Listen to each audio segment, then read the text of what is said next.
1, he said that he was going to send me to dry places. He was going to send me to a place that was spiritually dry. And in the midst of the spiritual dry area that he was sending me, he said that he would satisfy my soul in that drought. Somehow in the midst of dryness, God was going to allow me to be satisfied. Somehow in the midst of all of the leanness of a spiritual land that we were in, God was going to make fat my bones. He said he was going to make me as a well-watered garden, and these springs of waters would not fail. When the Lord spoke that to me, I began to see, for the first time, a vision that I've never experienced before. Visions. I never experienced pictures. Some people get things like that frequently. At that time, I had no clue what that was really. But as I was praying, the Lord spoke this to me. I saw in the midst of this great big desert, this desert land as far as what I was seeing in this vision, and I saw out of the ground popped up a sprinkler head. And the sprinkler head began to shoot out water.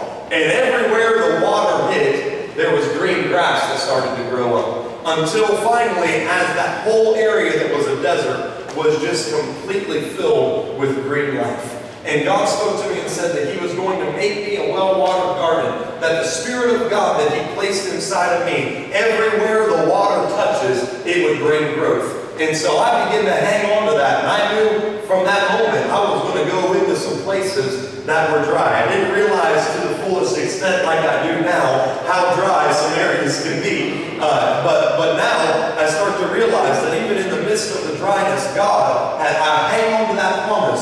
There is life that is coming to the dryness even of Coshocton County. As spiritually dry as this area is, there is life that is coming here. And God's Spirit is able to raise up green life everywhere that we can see. Amen?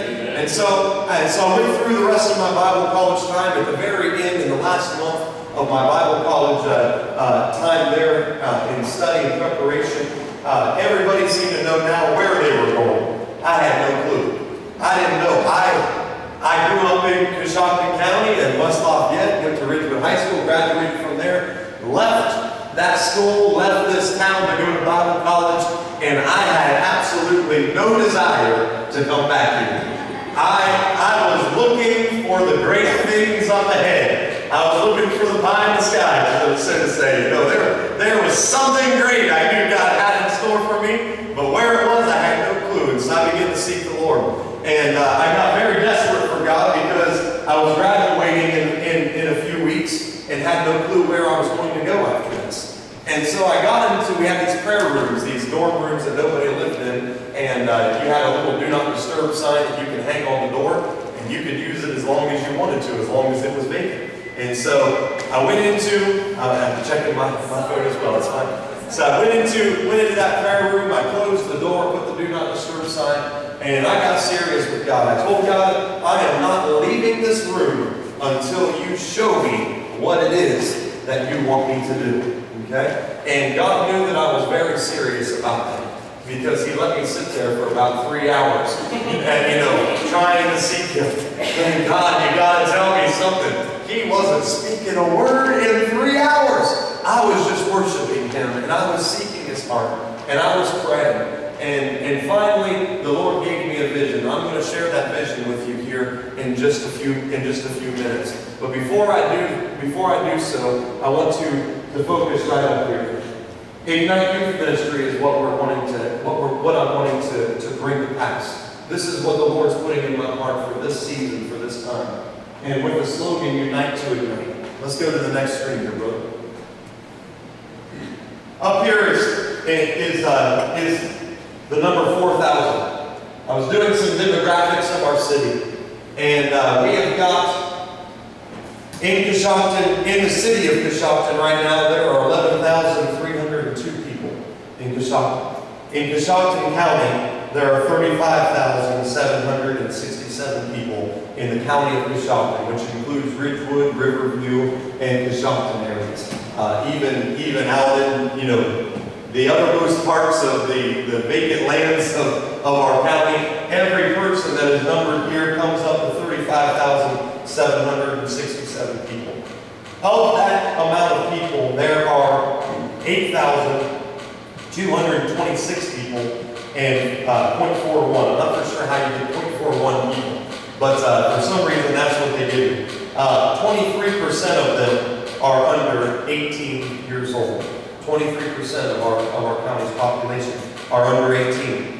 6% are under 5 years old, which comes out to 2,146 people. Okay?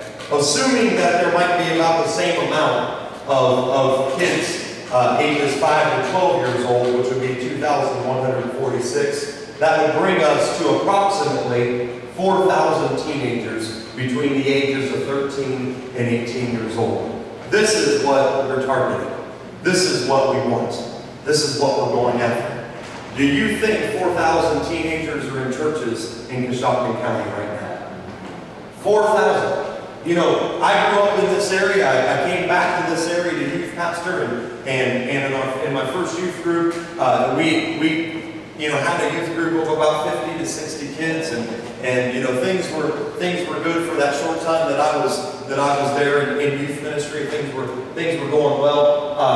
But you know, and at that time, we had one of the largest youth ministries that were in the city, at 50 to 60 kids. Even right now, you've got the Tabernacle, you've got, the Nazarene, and they, I would guess, are probably pretty close to about that amount, okay, of kids that are in their youth group.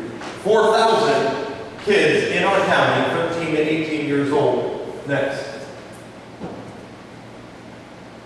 The Bible doesn't say this.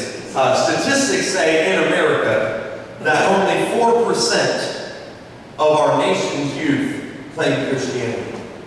We don't have a statistic right here for Coshocton, so I had to lump us all in with the rest of the nation. 4% of our nation's youth claim Christianity.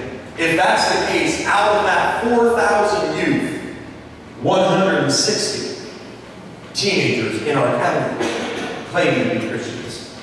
Okay? Claim to have a church affiliation is what that's talking about. Okay? Maybe, you and I both know that Christianity is a loose term any longer. Alright? But this is how many kids, 160 in our area that claim to be Christians. Let's go to the next one. But I found a few more statistics.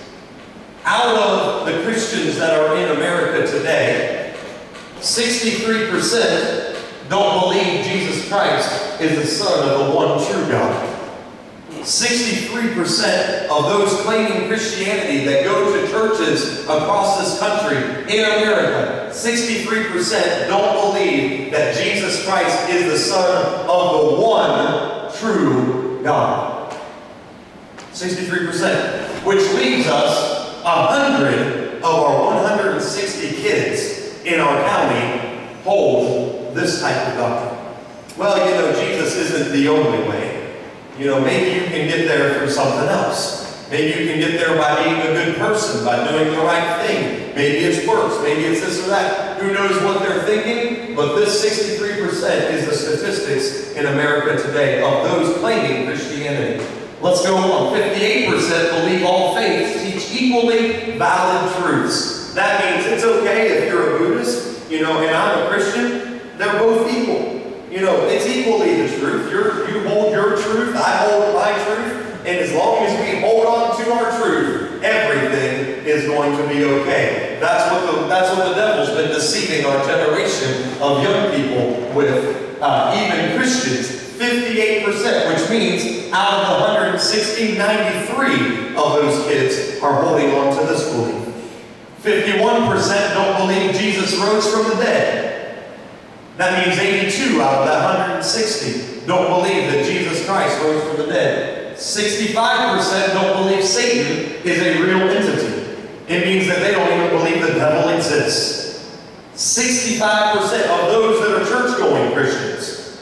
That means 104 of that 160 hold on to this doctrine.